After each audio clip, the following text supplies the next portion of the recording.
যখন আমরা আল্লাহকে পাবো, আল্লাহ পাকের ইবাদতের মধ্য দিয়ে, রাসূলের সুন্নতের মধ্য দিয়ে অল্পে তুষ্ট থাকতে পারবো, যা আছে এতে শুকরিয়া আদায় করবো, আপনার চেয়ে সুখী মানুষ দুনিয়াতে কেউ নাই দুনিয়ার। কিন্তু বস্তুবাদিতা আপনাকে এই আকীদা আদর্শ থেকে সম্পূর্ণ ডিমোটিভেট করে দিবে। তো প্রিয় ভাই এবং বোনেরা যারা আলোচনা শুনছেন, আজকে আমাদের প্রথম সবক হওয়া উচিত দুনিয়ার নেশায় আমরা না পড়ি। আল্লাহ পাক আমাদেরকে তৌফিক দান। আল্লাহ পাক আমাদের সবাইকে যারা আলোচনা শুনছি দুনিয়ার প্রেমিক হওয়া থেকে বাঁচাক বলি আমি। দুনিয়ার প্রেমিক না, প্রেমিক হবো কার? আল্লাহর আখিরাতের। কতটুকু দাম আছে দুনিয়ার? আল্লাহ পাক বলছেন একটা মাছির পাখার সমানও না। একটা মাছির পাখার কি দাম আছে আপনার কাছে? আল্লাহ পাক বলছেন পুরো দুনিয়ার দাম আমার কাছে যদি একটা মাছির পাখার সমান হতো, তাহলে এই দুনিয়াতে কোনো কাফের মুশরিক পানি পান করতে পারতো না। তার মানে এই দুনিয়াতে যা করো করো, আমার তো কোনো দামই নাই দুনিয়া। কালকেই তো আমি দুনিয়া ধ্বংস করবো। আর ওই যে দুই জাতির কথা বললাম, জিন এবং মানব জাতি, আপনারা সূরা আর রহমান পড়বেন। রহমান নামটা অনেক ব্যাপক দয়াময়ের নাম, তার মানে আল্লাহ পাক মার্সিফুল, মোস্ট মার্সিফুল। কিন্তু এই সূরা আর রহমানেই একটা ভয়ঙ্কর আয়াত আছে, কি? সানাফরুকু লাকুম আইয়ুহাস সাকলান। হে মানুষ এবং জিন, হে মানুষ এবং জিন, শীঘ্রই আমি তোমাদের দুইটা জাতিকে ডিল করার জন্যে পারেক হচ্ছি, অপেক্ষা করতে থাক। মানে আল্লাহ পাক কুল্লু ইয়াউমিন হুয়া ফি শাআন, মানে আল্লাহ পাক কি করেন? সবসময় তার কাজে ব্যস্ত আছেন। মহাবিশ্বের তো গ্রহ নক্ষত্র গ্যালাক্সির অভাব নাই, মাখলুকের কোনো অভাব নাই।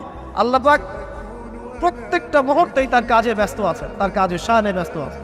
কিন্তু এই ব্যস্ততা থেকে ফারেক হবেন কাদের জন্যে? মানুষ আর জিনের জন্য। সুবহানাল্লাহ, মানুষ আর জিনের জন্য। আল্লাহ পাক বলছেন সানাফরুকু লাকুম আইয়ুহাস সাকলান। দাঁড়াও, দুনিয়ার মধ্যে এইসব করে বেড়াচ্ছ, তোমাদের দুই জাতির জন্য আমি অচিরে ফারেক হব ইনশাআল্লাহ। ওইটাই হলো কিয়ামতের দিন। যদি ওই দিনটা আমরা মাথায় রেখে চলি, ইনশাআল্লাহ আমরা কেউ বস্তুবাদী হব না ইনশাআল্লাহ। আল্লাহ পাক আমাদের সবাইকে দুনিয়া মুসাফিরের মতো থাকার তৌফিক দান। আমরা উন্নতি করব, অবশ্যই অগ্রগতি করব, আমরা সব কিছুই করবো, কিন্তু দুনিয়ার পূজায় ডুবে যাব না। এটা একটা বড় চ্যালেঞ্জ।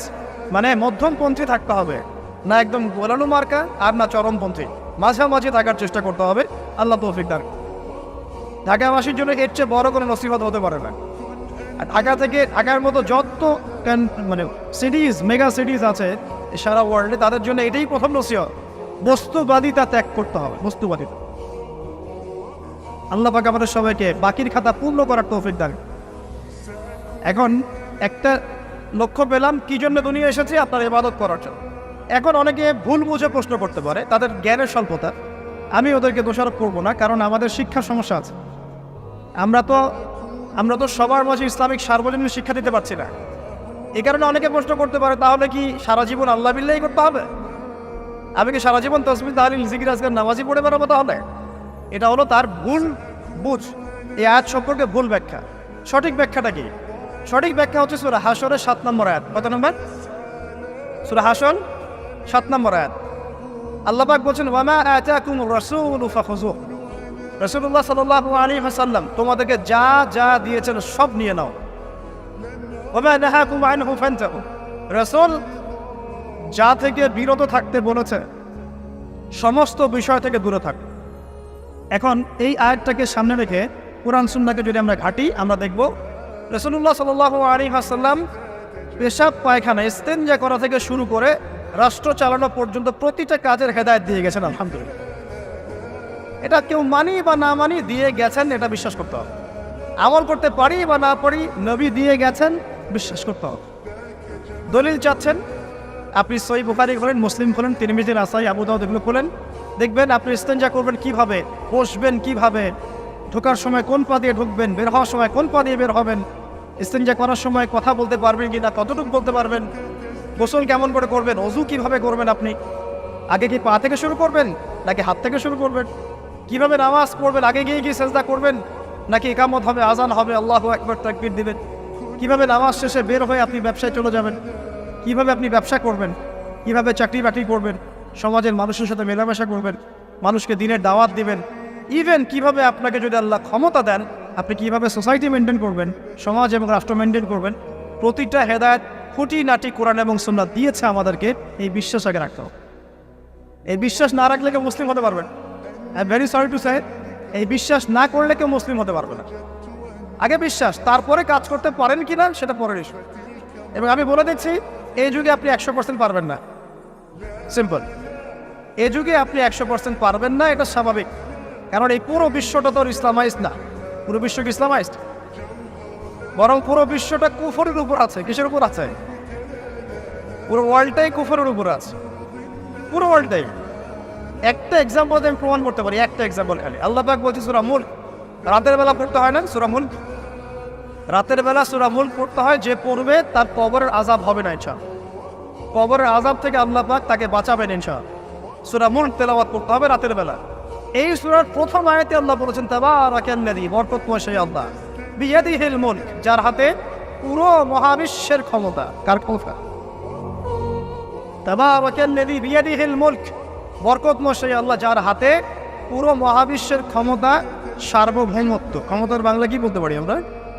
এটাকে ইংরেজিতে আপনারা কি বলেন? আপনারা বলেন সভারেন্টি। কি বলেন?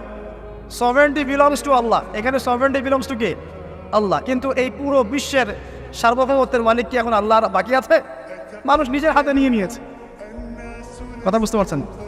পুরো বিশ্বে আল্লাহর সার্বভৌমত্ব চলে এখন, মানুষের সার্বভৌমত্ব চলে এখন। তো পুরো ওয়ার্ল্ডটাই কুফরের উপর আছে না?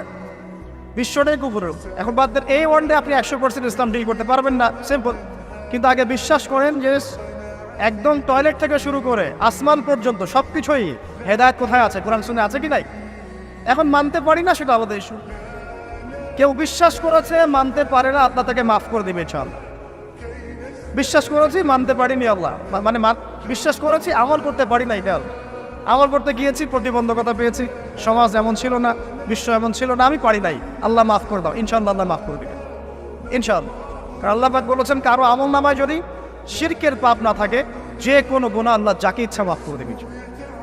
আমল নামায় এখানে শিরকের পাপ রাখা যাবে না, যে কোনো গুনাহ আল্লাহ যাকে ইচ্ছা মাফ করতে পারে। বুঝাচ্ছি, মনে করেন একজন জেনা করেছেন, আল্লাহ মাফ করুন। ওই জেনাকার ব্যক্তি যদি বিনা তওবাতেও মারা যায়, তওবা করে নাই, বিনা তওবাতেও মারা যায়, কাল কিয়ামতের মাঠে আল্লাহ পাক তাকেও মাফ করতে পারেন। আল্লাহু আকবার।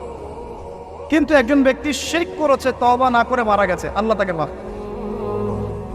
এখন শিরকের পাপ ছাড়া যে কোনো পাপ আল্লাহ মাফ করবেন ইনশাআল্লাহ। সো আগে আকীদা পোষণ করি যে হ্যাঁ, কোরআন সুন্নাহয় সব কিছুর সমাধান আছে আলহামদুলিল্লাহ। এখন আমি আমল করতে গিয়ে হয়তো পারছি না। এখন আমার বিশ্বাস চলমান বিশ্বের সাথে সাংঘর্ষিক হচ্ছে, এবং এই বিশ্বাসকে দমিয়ে দেওয়ার জন্যে কি করা হচ্ছে? এই বস্তুবাদিতার মতো আদর্শগুলো আপনার সামনে তোলা হচ্ছে। এখানে উত্তরটা কি? এখানে উত্তরটা হচ্ছে, দেখুন, ইবাদত মানে শুধুমাত্র নামাজ, রোজা, হজ, জাকাত নয়। ইবাদত মানে শুধুমাত্র নামাজ, রোজা, হজ, জাকাত নয়, বরং আমার জীবনের প্রতিটা সেক্টরই ইবাদত বলে কাউন্ট হবে যদি আমি সেই কাজটাকে নবীর সুন্নত অনুযায়ী করতে পারি। আমার কথা কি বুঝতে পারছেন? এই হলো ব্যাখ্যা, ওয়া মা খালাকতুল জিন্না ওয়াল ইনসা ইল্লা লিয়াবুদুন। আমি জিন আর মানুষকে শুধু আমার ইবাদত করার জন্যই সৃষ্টি করেছি। আপনার ইস্তেনজা করাটা ইবাদত। সুবহানাল্লাহ। আমার ইস্তেনজা করা কার প্রয়োজন? আমার না, ইসলামের না আল্লাহ পাকের? নাউজুবিল্লাহ। ইস্তেনজা কার জন্য করি? আমার প্রয়োজন। আমাকে এখন ইস্তেনজা করতে হবে, কষ্ট দিচ্ছে আমাকে। খাবার খাবেন, কার জন্য খাচ্ছেন? আমার জন্য নয় কি? আমার জন্যে। আপনি ব্যবসা করছেন, কার জন্যে? আমার জন্যে, আমার স্ত্রী সন্তান, আমার পরিবারের জন্য। আপনি সমাজ চালাচ্ছেন কার জন্য? আপনার জনগণের জন্য। এখানে স্বার্থ কার? মানুষের না আল্লাহ? আমার স্বার্থে আমি এই সব কাজগুলো করব, নবীর সুন্নাহ অনুযায়ী করব, তাহলে দুনিয়াবী কাজগুলোতেও আল্লাহ পাক নেকি দিয়ে দিবেন ইনশাআল্লাহ। কেমন দুনিয়াবী কাজ?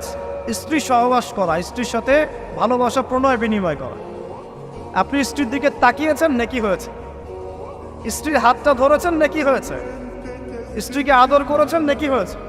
তার মুখের মধ্যে ভাত তুলে দিয়েছেন, নেকি হয়েছে। আপনার ছেলেকে আদর করে কোলে নিয়েছেন, নেকি হয়েছে। মা ছেলেকে দুধ পান করাচ্ছে, নেকি হচ্ছে। আপনি ভাইকে 5টা টাকা দিয়ে সহযোগিতা করলেন, নেকি হচ্ছে।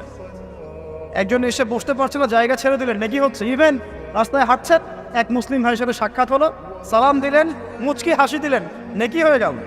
তাহলে আমরা কিভাবে বলতে পারি যে ইসলাম কি শুধু নামাজ, রোজা, হজ, জাকাতকেই স্বীকৃতি দেয়? এগুলো করতেই দুনিয়াতে আসছি, নাকি সব কাজই ইবাদত? আমার আলোচনা কি পরিণত আছে? আমাদের জীবনের প্রতিটা কাজই ইবাদত, যদি সেটা রাসূল সাল্লাল্লাহু আলাইহি ওয়াসাল্লামের সুন্নাহ মতো করা হয়। তিনটা জিনিস খেয়াল রাখতে হবে। কয়টা জিনিস ভাই?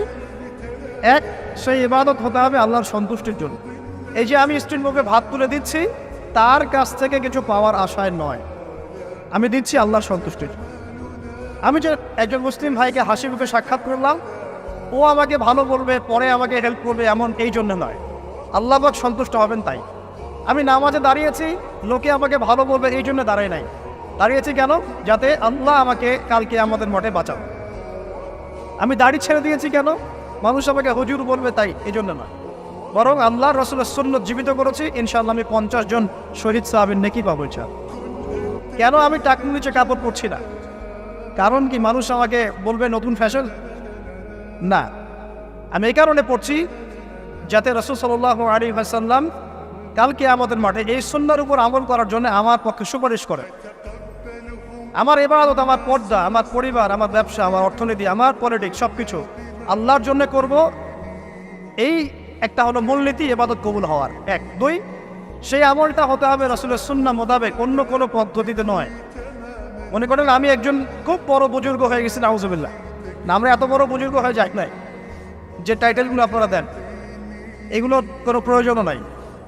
এখন একজন বড় বুজুর্গ এসে যদি আপনাকে কোনো ইবাদতের পদ্ধতি শিখিয়ে দেয়, এই পদ্ধতিতে ইবাদত করো, অনেক ভালো হবে, কিন্তু ওই পদ্ধতির সাথে রাসূলের এবং সাহাবীদের পদ্ধতির কোনো মিল নাই। মুখরোচক মনে হলেও, দেখতে সুন্দর মনে হলেও, এবং অনেক মানুষ তা করছে এরকম দলিল থাকলেও সেই কাজটা করা যাবে না।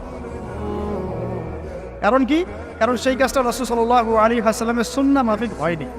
আল্লাহ রাসূল করেন নাই, সাহাবীরা করেন নাই, বাস আমি করবো না। এবং ইমামরাও করেন নাই, পরবর্তী জেনারেশনে কেউই করেন নাই। এখন যত ভালো টাটকা মজা লাগুক, দেখতে সুন্দর লাগুক, বহু মানুষ করছে, এইসব দলিল ইসলাম টিকবে না। আল্লাহ পাক বোঝার তৌফিক দান। এক নম্বর শর্ত আল্লাহর সন্তুষ্টির জন্য হতে হবে। দুই নম্বর রাসূলের পদ্ধতিটা হতে হবে। তিন নম্বর খুব ডিফিকাল্ট, তিন নম্বরটা বেশি ডিফিকাল্ট। প্রথম দুইটা পার হয়ে গেলেও তিন নম্বরে গিয়ে আমরা আটকে যাচ্ছি। আর বলবো, রাগটাগ করবেন না তো। তিন নম্বর হচ্ছে রিজিক হালাল হতে হবে। রিজিক হালাল হতে হবে। পশ্চিমার আদলে গড়া এই পুরো বিশ্বের বেশিরভাগ মানুষের রিজিক এখন হারাম। কেন হারাম? কারণ কোনো না কোনোভাবে আমরা সুদের সাথে সম্পৃক্ত হয়ে যাচ্ছি, কোনো না কোনোভাবে। আর নবীজি অনেক আগেই বলেছিলেন, 1400 বছর আগে, যে একটা জামানা তোমাদের সামনে আসবে, যে মানুষ সুদ খেতে চাইবে না তার গায়েও সুদের ছিটাফোঁটা গিয়ে লাগছে কি না? এখন আপনি খেতে চাইবেন না, আপনাকে মেসেজ পাঠিয়ে দেওয়া হবে আপনার অ্যাকাউন্টে এত টাকায় যোগ হয়েছে। কি করবেন এখন? টাকাটা আপনি সুদের টাকা। সুদের টাকা মানে কি? এক দিরহাম যে ব্যক্তি সুদ খেয়েছে সে যেন 36টা মেয়ের সাথে জেনার পাপ করেছে। সহিহ বুখারী হাদিস, একদম অকাট্য, সহিহ, সনদ সহিহ, এমন না জয়ীফ জাল, এমন নয়। এক দিরহাম যে ব্যক্তি সুদ খেয়েছে সে যেন 36 বার জেনা করলো, নবী সাল্লাল্লাহু আলাইহি ওয়াসাল্লাম। আর এই হাদিস তো আপনারা জানেন যে সুদের পাপের 73টা শাখা আছে। নিচের শাখা হচ্ছে মায়ের সাথে জেনা করা, মাকে বিয়ে করা, আর উপরের শাখা হচ্ছে আল্লাহ এবং তার রাসূলের সাথে যুদ্ধ করা। এগুলো অবলীলায় করছি আমরা। আর নবীজি বলছেন 4 শ্রেণীকে আমি অভিশাপ দিয়ে গেলাম। আল্লাহর নবী অভিশাপ দিয়ে গেলেন মানে সে জাহান্নামে যাবে, কোনো অবস্থাতেই জান্নাতে যাবে না।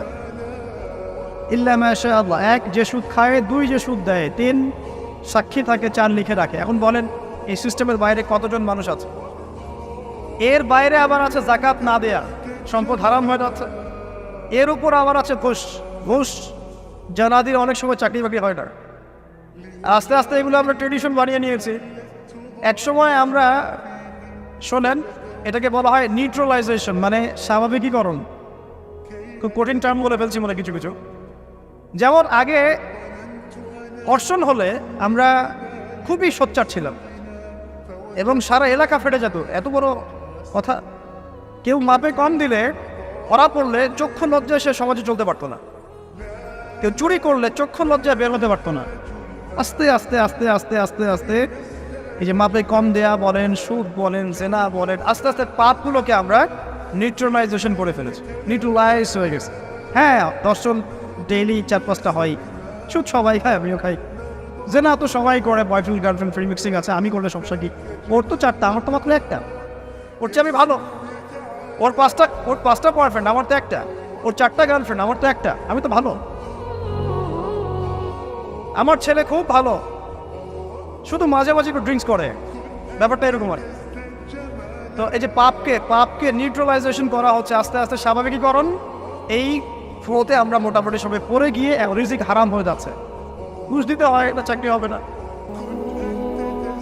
আবার দেখেন, জাকাত না দেওয়ার মধ্য দিয়ে রিজিক হারাম করে ফেলছি, সুদ খাওয়ার মধ্য দিয়ে করছি, ঘুষ নেওয়ার মধ্য দিয়ে করছি, কোনো কোনো ক্ষেত্রে করাপশন, অন্যের সম্পদ আত্মসাতের মধ্য দিয়ে করছি। এর বাইরে যারা ব্যবসা করছি, আমরা যে দুধে দেওয়া তুলসী পাতা এমনও নয়, কোনো কোনো সময় মাপে কম দিচ্ছি। এই যে টাটকা জিনিস বলে ভেজাল খাওয়াচ্ছি, 3 দিনের বাসি তেল দিয়ে ইফতার রান্না করে খাওয়াই দিবে, বলবে একদম টাটকা জিনিস। রমজান মাস আসছে সামনে না, কত যে মানুষ বের হবে যারা তারাবির নামাজ পড়বে একদম 20 রাকাত, ওখানে রাকাত নিয়ে ঝগড়া হবে। ঠিক ওরাই যখন দেখবেন বিকালে দুপুরে ইফতার বিক্রি করবে, বিভিন্ন পণ্য বিক্রি করবে, দেখবেন যে দুনিয়ার বাসি পচা আপনাকে খাওয়াই দিবে। এই শ্রেণীর মানুষের ধারণা যে লা ইলাহা ইল্লাল্লাহ শুধু মসজিদে আছে, বাজারে নাই। এতে ধারণা লা ইলাহা ইল্লাল্লাহ মুহাম্মাদুর রাসূলুল্লাহ এটা মসজিদে আছে, বাজারে, সমাজে, অন্য জায়গায় নাই। এটা তাদের ধারণা।